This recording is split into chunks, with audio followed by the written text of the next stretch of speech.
That does make a bit of a difference because our brains are pretty smart and they can tell when things are taking a while to happen.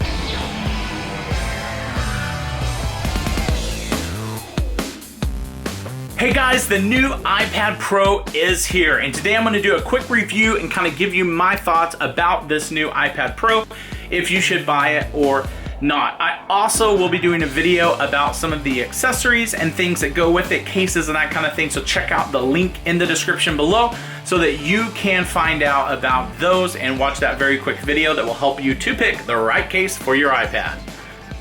Okay, so to get started, I want to compare the traditional iPad size to this new size. This over here, this is the largest iPad Pro that we have had the same size for a while. However, over here, this is the new size, and this is comparing it to an older iPad Air, but you can definitely tell that it has more screen real estate without being that much larger.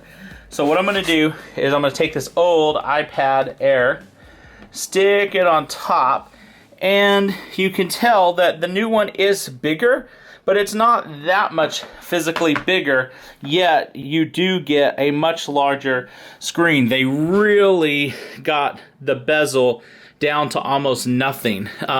Over here, it's still pretty decent. Let me pull up something so we can see that edge. Over here on the older iPad Pro, the larger edition, you can see that size difference, but over here, wow, just super small. All right, so now we're gonna look at these iPads from this. This is an old iPad Air 2. You can tell that the new iPad is definitely shorter than that. This is the iPad, the 12-inch model, and the new one is just a little bit shorter than that as well. Okay, so now we're just going to talk about this iPad Pro, the new edition. Really the same stuff for both the 10.5 and the 12. And let's just take a look and talk about what makes this one better. So one thing that's really hard to see unless you see it in person is the response time of that faster refresh rate. As I move my finger, just the page completely moves with it. This gives a little bit of a better experience with the iPad. I would not say that it is the ultimate game changer. I definitely would not pay more to have that, but it is a nice addition.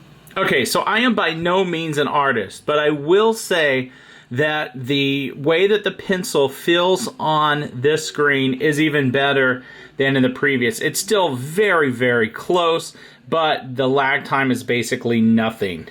Pretty much as you do something, you are able to feel it. It just kind of happens, and that does make a bit of a difference because our brains are pretty smart and they can tell when things are taking a while to happen versus when it's just responding pretty much immediately with where that pencil is. Okay, so this is another thing that will not translate to a YouTube video. You're just gonna have to trust me on this. The speakers are incredible. They are very similar to the quality that we're finding out of the MacBook and the older generation iPad Pro. But basically, there used to be a day and age when a small device just couldn't do good sound. It was never going to sound good. And what's really happened here is Apple has really done some impressive work with using the bodies of these iPads and some of the space inside to basically provide awesome sound. And that's not a word that I usually associate with a tiny device. And I'm talking about true, listening to things with stereo, hearing things come out of different sides. I also tested in the front and the back of the device, and the sound sounds just as good, really, on both sides. So they did a really good job of getting that sound out of there and really actually being very impressive for such a thin and small device. So the other place where this excels is that it's obviously fast, and that's going to help you out when you're trying to do multiple things and have different apps open at the same time and dealing with all of that. And so you can feel the increase in speed over the other one. It's not huge, but there is definitely an increase. All right, well, I have never really been one to get a big thrill out of using the camera on an iPad. But if you do use the camera, you're really going to enjoy it because it's really great. And one of the places a lot of people may use these are to scan documents, do different things, and you're definitely going to have that advantage there. It is upgraded over the previous iPad's camera, and so that is another benefit of this. Okay, so the last big feature that I want to talk about, and this is actually really cool, is the True Tone display. And so this means that it's going to try to look at what the light in the room is and match it to that, which at first kind of disturbed me a little bit because I felt like, well, I wasn't seeing things exactly how I wanted to see them. But then I picked up my iPhone and it was very jarring that the iPhone was kind of a total different color temperature.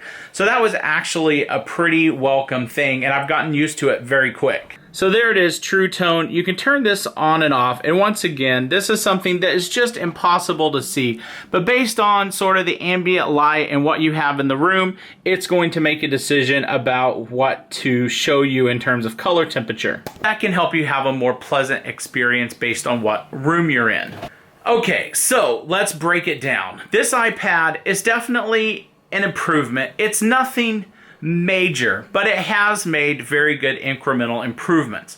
What I really think is that this iPad is a bit early, because if they had launched it with iOS 11, I think that people would think, oh wow, this is revolutionary and life-changing. But the truth is iOS 11 is going to work on this and the previous generations, and that is really where the story is.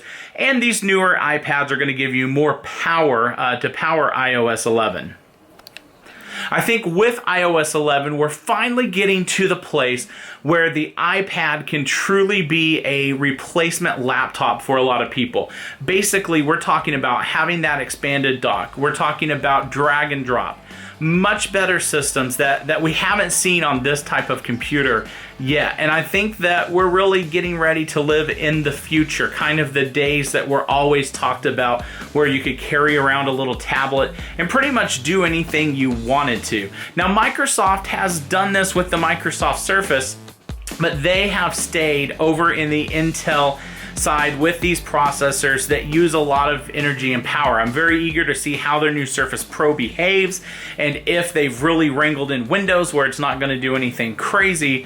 But a few years ago, I just decided that I really liked what Apple had done with the tablets, and the fact that they're not going to do anything crazy and you wake up and all your power is depleted because it ran some updates or did some kind of really intensive task on those processors that use quite a bit of power.